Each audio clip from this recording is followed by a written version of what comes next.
Aujourd'hui, j'ai envie de te parler d'une phrase que j'entends tout le temps, que ce soit en coaching ou simplement dans des discussions du quotidien. Cette phrase, c'est j'ai un problème de confiance en moi ou encore j'ai pas confiance en moi. C'est devenu presque automatique.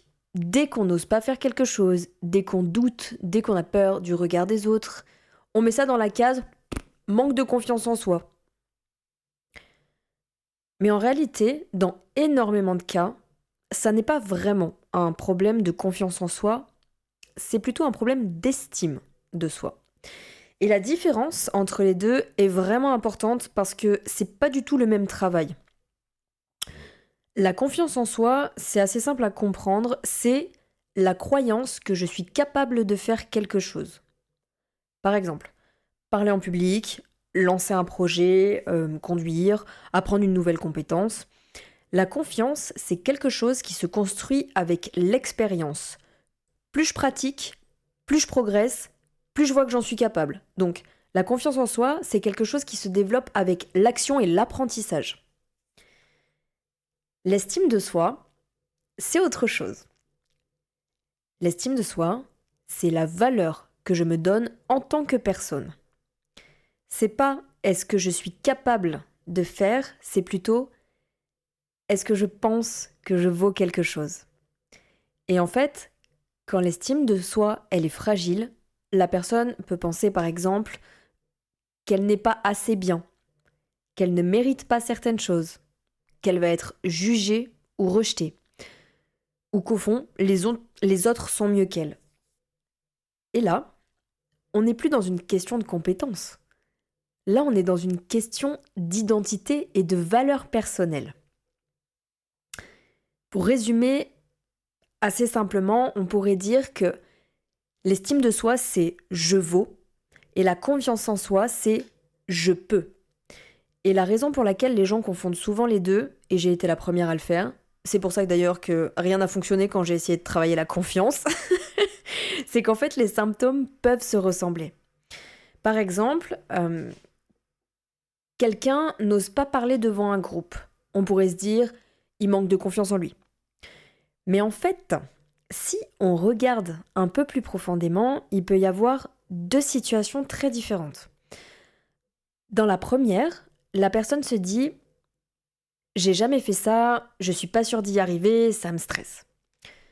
Là, c'est surtout un manque de confiance lié à l'expérience qui est inconnue. Avec de l'entraînement et de la pratique, ça peut évoluer assez rapidement. Dans la deuxième situation, la personne pense plutôt je vais être ridicule, les gens vont voir que je suis nulle. Et là, c'est pas la compétence qui est en jeu, c'est la valeur qu'elle s'attribue à elle-même. Parce que si quelqu'un doute de ses capacités, on peut travailler sur l'apprentissage, l'expérience, la pratique.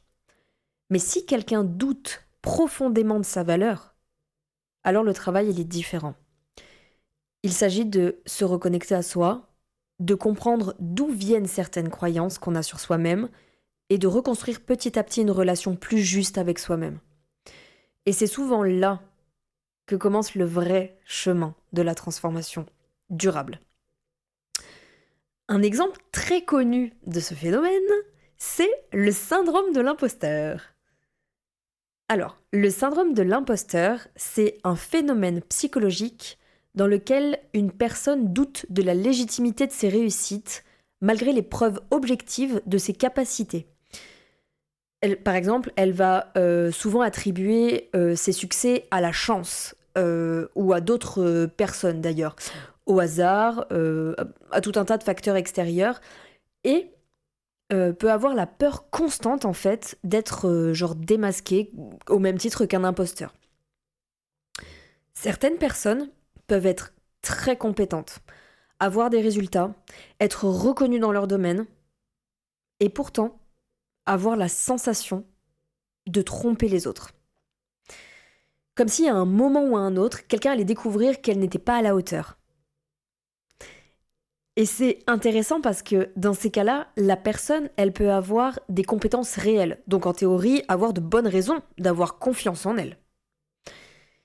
Mais intérieurement, elle continue à penser qu'elle ne mérite pas sa place. Et ça se fait de façon très inconsciente ou consciente. Les deux sont possibles, mais majoritairement de façon inconsciente.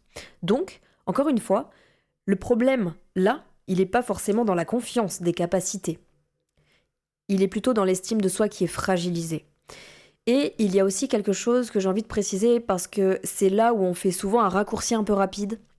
Ce n'est pas parce qu'on manque d'estime de soi qu'on va forcément vivre un syndrome de l'imposteur. Les deux peuvent être liés, mais en réalité, ce sont deux mécanismes différents. L'estime de soi, ça concerne la valeur qu'on se donne en tant que personne. Quand elle est fragile, on peut avoir des tendances à se dévaloriser, à penser qu'on n'est pas assez bien, qu'on ne mérite pas certaines choses ou à se comparer beaucoup aux autres aussi. Le syndrome de l'imposteur, lui, touche plutôt la légitimité de ses compétences ou de sa place. C'est quand une personne, malgré des preuves de ses capacités, a la sensation qu'elle trompe les autres. Elle peut avoir l'impression que ses réussites donc, sont dues à la chance, aux circonstances, au hasard ou à d'autres personnes, d'autres intervenants, et qu'un jour quelqu'un va découvrir qu'elle n'est vraiment pas à la hauteur. C'est vraiment ça le syndrome de l'imposteur. Donc, quelqu'un peut très bien avoir une estime de soi fragile sans avoir l'impression d'être une imposture dans ce qu'elle fait. Donc là encore, la psychologie humaine est rarement aussi simple que les étiquettes qu'on pose dessus. Et c'est pour ça que je trouve important de rappeler ici que c'est pas parce que tu manques d'estime de toi que tu as forcément le syndrome de l'imposteur. Et c'est pour ça que quand quelqu'un me dit ou que j'entends « je manque de confiance en moi », la question que j'aime poser c'est « est-ce que là, tu doutes de tes capacités ou est-ce que tu doutes de ta valeur ?» Parce qu'en fait, c'est pas du tout le même travail derrière.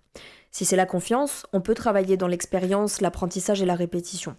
Mais si c'est l'estime, alors le chemin consiste souvent à revisiter certaines croyances sur soi-même, à se reconnecter à ce que l'on ressent et à ce que l'on vaut profondément. Et pour terminer, j'ai envie de te laisser avec une petite invitation à la réflexion. Maintenant que tu connais la différence entre l'estime et la confiance en soi, la prochaine fois que tu te retrouves dans une situation où tu doutes, où tu hésites, où tu n'oses pas, pose-toi simplement cette question. Est-ce que, dans ce moment-là, je doute de ma capacité à faire les choses ou est-ce que je suis en train de douter de ma valeur en tant que personne ?